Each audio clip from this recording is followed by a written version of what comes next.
welcome back to my class. This is Mehjabin Fatima, a teacher at Elizabeth High School and Junior College. Today in this session we are going to start our 5th chapter of Social Studies of 6th standard. And the name of the chapter is Penugolu. It's a village on the hills. Now let's begin with our chapter. So in the previous 2 chapters we studied about village life in the Krishna Delta and on the Telangana Plateau region. In this chapter we will study village life in a different region, the hills. You may have visited some hills or you may be living on them. Can you describe a hill? What do you find there? What kind of things do people do there? So in the previous 2 chapters we have seen about a village life that was in Krishna Delta, and in this session we are going to study about a village life which is in a very different region, that is the hills.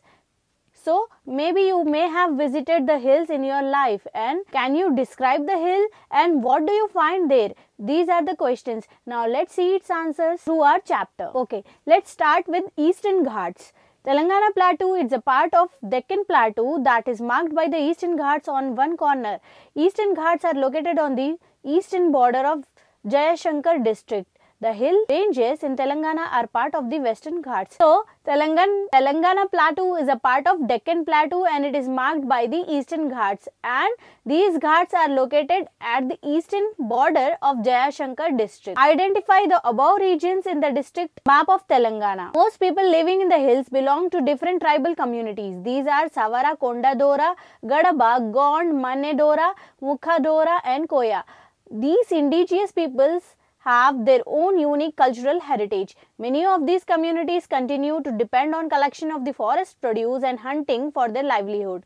Their knowledge about the region, the forest and its produce is really very vast and deep. So most of the people who are living on the hills, they belong to different tribal communities, and some names of these communities are mentioned here like Savara, Kondadora, Gadabba, Gond, Manedora, etc. And these are the indigenous people who have their unique cultural heritage, and many of these communities, they dependent upon the collection of forest produce and hunting for their livelihood, and their knowledge about this region is very vast and deep as they are living in such region. However, these communities face many disruptions today that are threatening their way of life.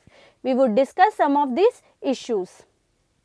Penugolu village in Vazid Mandal lies on hills that are on the banks of river Godavari. The community that live here are Koyas. Koya means a good person living on the hill. So here the name of the village given is, that is Penugolu village. It is in Vazid Mandal, and this village lies on hills that are the banks of river Godavari, and the community that live here are the Koyas. Koya means a good person living on the hill.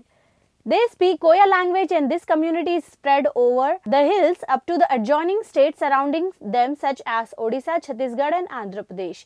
At the same time, many Koyas have migrated away from the hills and now live in Adilabad, Karimnagar, Warangal and some parts of East Godavari. So this Koya community will speak their own language, that is Koya language, and it is spread on the hills by the adjoining states surrounding them such as Odisha, Chhattisgarh, Andhra Pradesh, and at the same time these Koyas, they have been migrated from their hills and now they are living in Adilabad, Karimnagar, Warangal and some other parts of East Godavari. And currently these people, they are not speaking their Koya language anymore, but these people, they have adopted Telugu language. This village is surrounded by hills that have names like Karregutta and Nallagutta. Chhattisgarh in the north, Valamiki Gutta in the south, Kallu Kuntala Gunta in the east, and Chinna Kumari Lanka, Pedda Kumari Lanka in the west. So these are the places at which this village is located. Vazid is situated on the confluence of the stream Nalladevi Vagu that flows down from the north and joins the Godavari. So Vazid, it's a mandal as we have discussed. So it is situated on the confluence of the stream Nalladevi Vagu that flows down from the north and joins the river Godavari. Let's see about Podu. So Koyas grow crops using a distinct technique called Podu. Podu is a traditional practice of farming in hilly regions. This is called shifting agriculture or jhum cultivation. So these Koyas, they will grow crops using a distinct technique. distinct technique means the technique which is very much different from other techniques, and that technique is called as Podu here. And this Podu, it is a traditional practice here of farming in a hilly region, and it is called as shifting agriculture or Jhum cultivation. It is also practiced by tribes like Konda Reddy. This practice of shifting cultivation is also done in states like Andhra Pradesh, Chhattisgarh, Arunachal Pradesh, etc. Each village has a specified area or hill that can use for farming. Within this area, people clear a patch of forest and burn it. Then they grow crops on these fields for a few years. After that, they leave that patch of land and allow the forest to grow again. Meanwhile, they move to other side of the area where they clear another patch of forest and grow crops for a few years. This way, the farms keep shifting every few years. So this shifting agriculture, it is practiced by tribes like Konda Reddy also. And this practice of shifting cultivation is done in other states like Andhra Pradesh, Chhattisgarh and Arunachal Pradesh, etc. In this technique, farming will be done by clearing the patch of forest and burning it. And after that means after clearing that particular forest, these people, they will burn it, and after that they will grow crops over there. And they will follow the same thing for few years at a particular spot, and after that they will shift to another land and they will do the same technique over there. And in this way, the farmers, they will keep shifting from one place to another place. In the hills, it stopped raining around November. The Koyas then use their axes to clear patches of forest in the month of December. They allow the logs of wood to lie there and dry on the field for a few months. These are then burnt in April or May, just before it rains. When the rainy season starts, the ground is covered with ashes. With the arrival of rain in June, people dribble seeds with the help of digging sticks. This way, they sow seeds of many crops together by broadcast method. Spreading the seeds on the ground, they do not use plow or hoe, nor do they use any fertilizer. So, in the hills, it will stop raining in the month of November, and in the starting of December, these Koyas, they will clear the patches of forest with their axes, and they will allow the logs to lie there and dry on the fields for few months, and then in the month of April and May, they will start burning those logs of wood. And whenever the rainy season will start, these logs of wood will be converted into the ashes, and with the arrival of rain in the month of June, the people, they will dribble the seeds with the help of digging sticks. In this way, they sow the seeds and grow the crops together. And these people, they will not use the plow or hoe, nor do they use any kind of fertilizer. There are the names of some main crops given here. Let's see. The main crops of the area are jawar, jonalu, maize, tubers, millets, sesamum, pulses like red gram, green gram, vegetables like brinjal, chilies. They grow mixed crops without any irrigation. The total produce normally provides them with enough food for about 6 months. So, these are some of the main crops which will grow here, and the total produce normally provides them with enough food for about 6 months.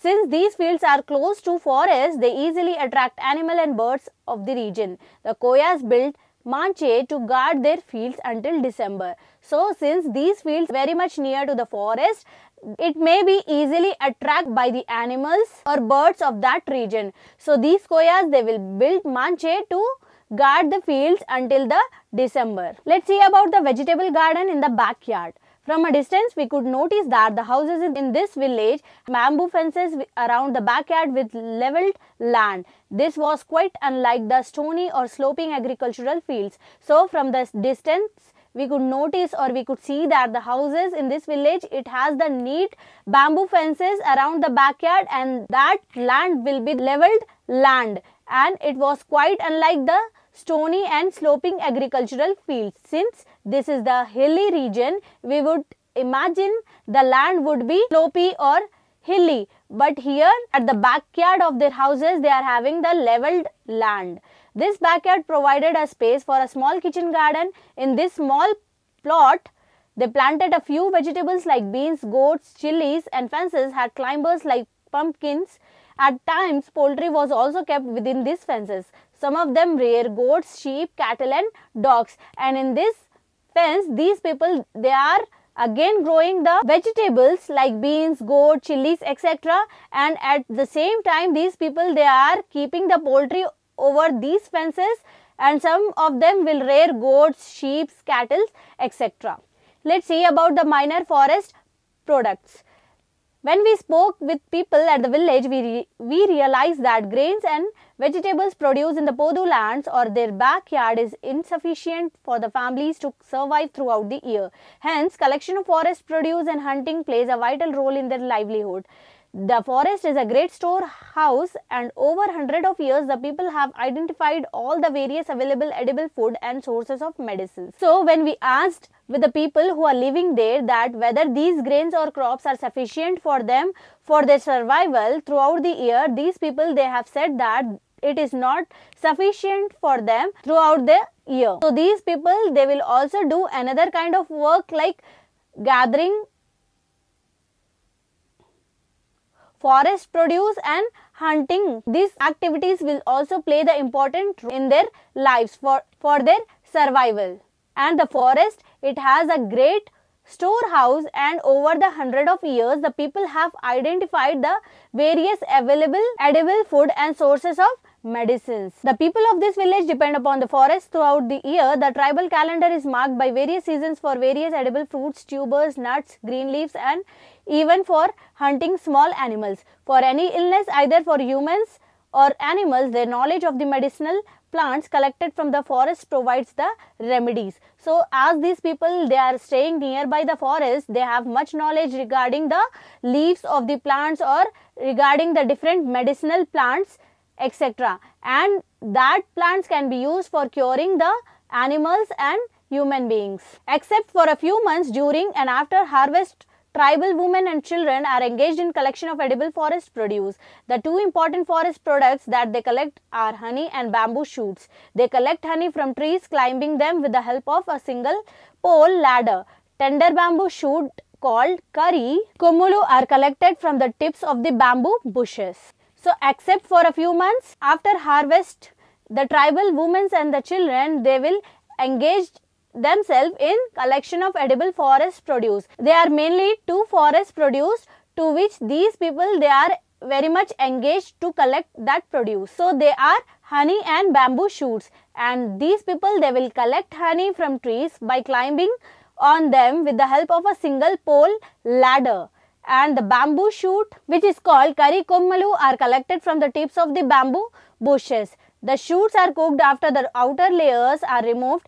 This is a great delicacy. Another important source of food for the families is the juice of palm tree, especially in summers. All the members of the family work together on the fields, in the forest and in hunting. Men do more work related to cattle rearing and agriculture. Women and children attend the gathering food from the forest and basket weaving.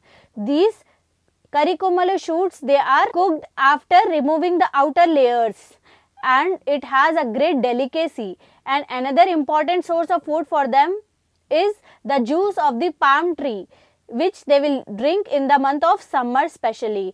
And all the members of the family, they work together for their livelihood or for their survival, we can say. And the men especially, they are engaged in the work which is related to cattle rearing and agriculture. And women and children, they attend the gathering food from the forest and basket weaving. And these people, they are also selling the forest products in the weekly market which is nearby to them. And Santha, for example, mahua seeds are major item that they sell in the market. With the money they earn by selling these products, they purchase items of daily needs like clothes and other requirements. So by selling these products from the forest, these people, they are fulfilling their daily requirements as well, such as they are buying clothes and other requirements from that money which they have collected by selling these forest produce. Hope you all have understood this lesson. Let's continue